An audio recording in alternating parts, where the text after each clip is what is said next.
Hello, I'm Tina Amir and welcome to my channel. For those of you who already watched my part 1 conjunction video, thank you very much. And for those of you who haven't, please check it out. As I said, this lesson is quite difficult and it's for the advanced level. So if you haven't watched the simple video, please don't watch this video because I'm afraid I will mess up your learning session, So for part 2, as I said, there's 3 parts under the conjunctions or kata hubung in Malay, and we've already covered the first part, which is gabungan or combine, and now we have the second one. Second one is pancangan. So this pancangan has 3 different other components, which is relative, complement, and also keterangan. Keterangan is a description. Examples of relative is yang. Yang can also means that, can also means the. So I give example here, budak yang baik itu disayangi orang ramai. This is formal Malay sentence and it has the same pronunciations for the formal and informal. But for speaking, we normally say something like this. Ramai orang sayang budak baik tu. In English, that good kid is loved by many, or the good kid is loved by many. So when we translate word by word, budak means kid, yang can be that or the, baik is good, itu also actually means that. Disayangi from the word sayang,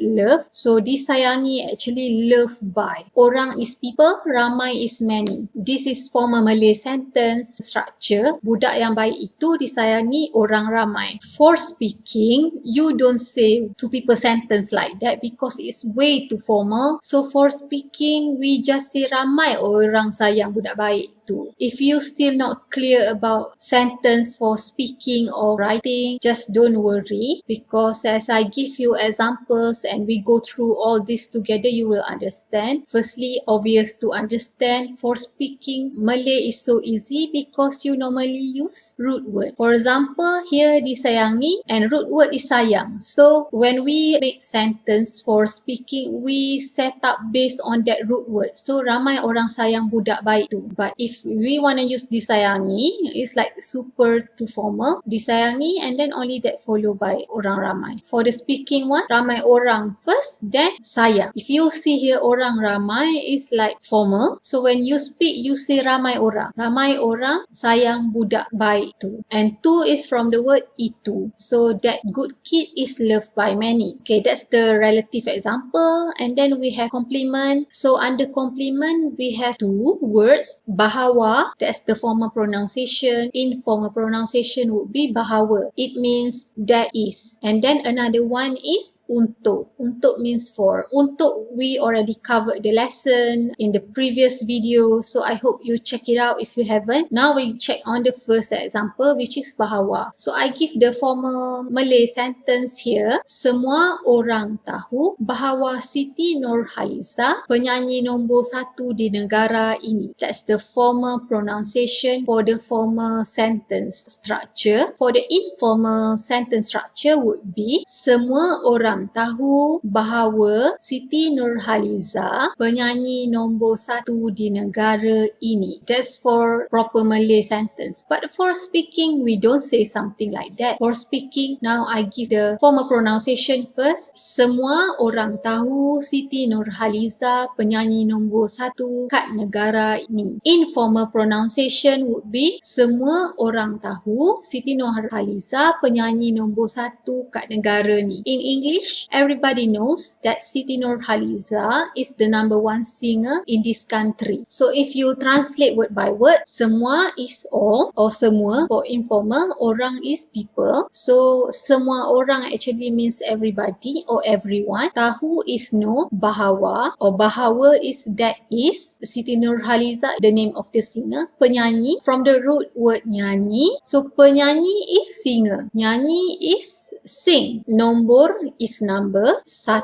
Satu is one. Di in negara or negara, country. Ini is this. So as you notice, bahawa is a very formal word. We don't use it for our speaking. We don't use it at all. But for formal Malay sentence, we use it widely. If you read newspaper, if you read magazine, then you can see widely people use this word, bahawa. But for speaking, it's so weird to say bahawa to somebody. It's like you are anchor reading the news on the TV. For speaking, we just say without bahawa or bahawa. As I said, di can be replaced with kat, and ini you shorten to ni. So for speaking, semua orang tahu Siti Nurhaliza penyanyi nombor 1 negara ni. In English, everybody knows that Siti Nurhaliza is the number 1 singer in this country. So if you are interested with the Malay songs and you want to learn Malay through songs, then you go check out this singer. Now we move on to the third part of the kata hubung pancangan. This is keterangan. Actually, it means description in English. So we start with the first word, jika. Jika is a formal pronunciation. Informal pronunciation would be jika. So in English, it means if. I give example here, formal Malay sentence. This is formal pronunciation. Jika kamu mencuri barang saya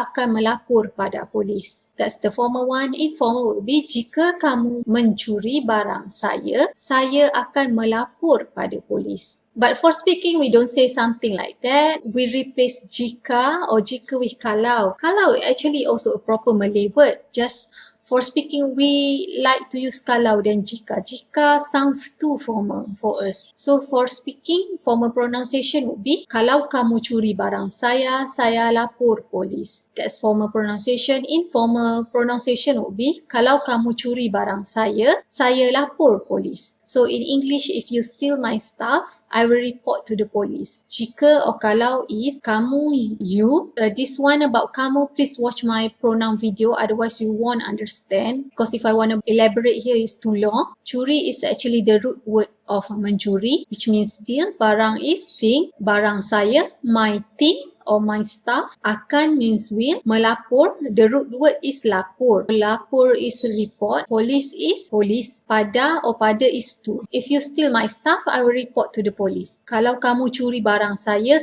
lapor polis. For Malay, we use root word. As you can see, the word curi and also lapor. Because in proper sentence, will be mencuri and melapor. We don't use akan for speaking. Even akan actually means will. But when you say saya lapor polis, already means like akan, because this person not steal your things yet, because you just warning kalau kamu curi barang saya if you steal my stuff. So saya lapor polis. It's understandable from the sentence that you will make a police report about it. Okay, now we move on to the second example, which is kecuali. Kecuali in English means except. For the formal pronunciations of formal Malay sentence, saya menyukai semua rasa kecuali pedas. That's the formal pronunciation. Informal pronunciation would be saya menyukai semua rasa kecuali pedas. For speaking, for formal pronunciation, it would be saya suka semua rasa kecuali pedas. For informal pronunciation, for speaking, we'll say saya suka semua rasa kecuali pedas. So in English, it means I like all the taste except spicy. Saya or saya is I, menyukai from the root word suka or suka, semua is all, rasa or rasa is taste, pedas is spicy. So as you can see, for speaking, we also use root word because that's our preference. Saya suka semua rasa kecuali pedas. Instead of we use menyukai, we use suka for speaking. But when you write menyukai, it's more like, wow, this is a real formal one. To make the sentence structure more beautiful. But when you speak, you don't want your sentence structure to be beautiful. You just want you to come to that point and people understand your points. We move on to another example, sejak. Sejak in English means since. Another formal Malay word also for sejak is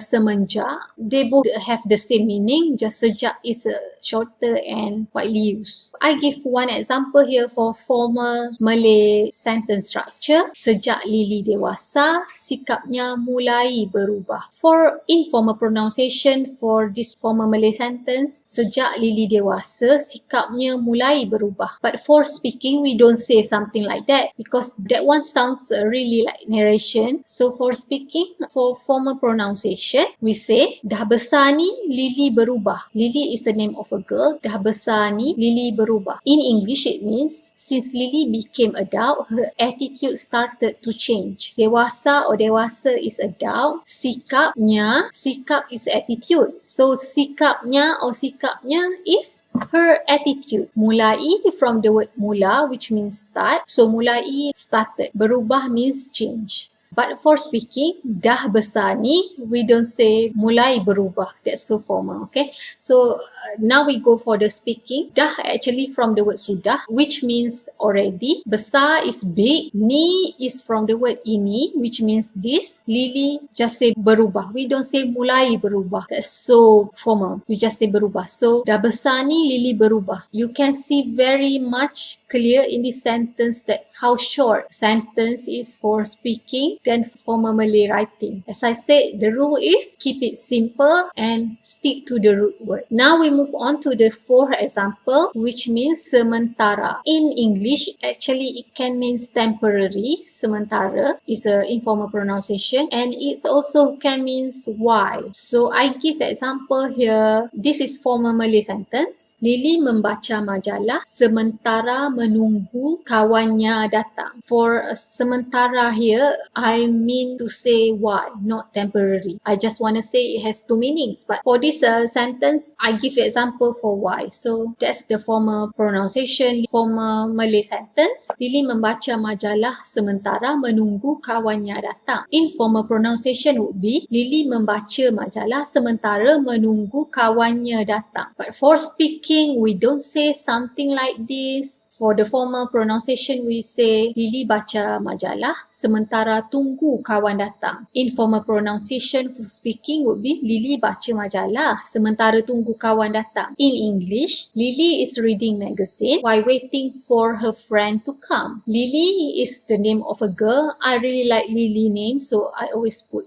example as Lily or Nana, very simple name. Membaca, reading, and root word is baca or baca, majalah magazine. Sementara in this sentence means why. Menunggu from the word tunggu, which means wait. Kawan is friend, datang is come. Lily is reading magazine while waiting for her friend to come. For speaking, we don't say kawannya datang because we're talking about Lily. So for speaking, if you say kawan datang, means it's understandable that is Lily's friend. Who else? So we move on to the last example for this topic. Walaupun. Walaupun actually means though. I give example here for the formal Malay sentence. This is formal pronunciation. Walaupun keluarga mereka miskin, tetapi mereka sentiasa bersyukur. Informal pronunciation for this would be walaupun keluarga mereka miskin, tetapi mereka sentiasa bersyukur. For speaking, we will say this is formal pronunciation. Walaupun keluarga mereka miskin, tapi mereka selalu bersyukur. For informal pronunciation would be, this is for speaking again. Walaupun keluarga mereka miskin, tapi mereka selalu bersyukur. In English, it means though their families are poor, but they are always grateful. Keluarga or keluarga is family. Mereka is they. Keluarga mereka would be their families. Miskin is poor, tetapi and tapi same meaning. Just for speaking, we use tapi a lot and both means but. Sentiasa and selalu is the same meaning. It's proper Malay word. Just for speaking, we use selalu, which means always. Grateful is bersyukur. So for speaking, walaupun keluarga mereka miskin, tapi mereka selalu bersyukur. For shorten here, just tapi from the word tetapi. Selalu, we prefer to say than sentiasa. Sentiasa so formal, so don't say that when you speak. You say selalu. In English, again, I repeat, though their families are poor, but they are always grateful. Congratulations, you just finished part 2 for conjunctions in Malay kata hubung, which is pancangan, like longer sentence, not really complicated, but still complicated. Later, part 3, most complicated. And I advise, please understand part 1, part 2 before go to part 3. Part 3 is really super confusing. Anyway, thank you for watching me and see you again in another video.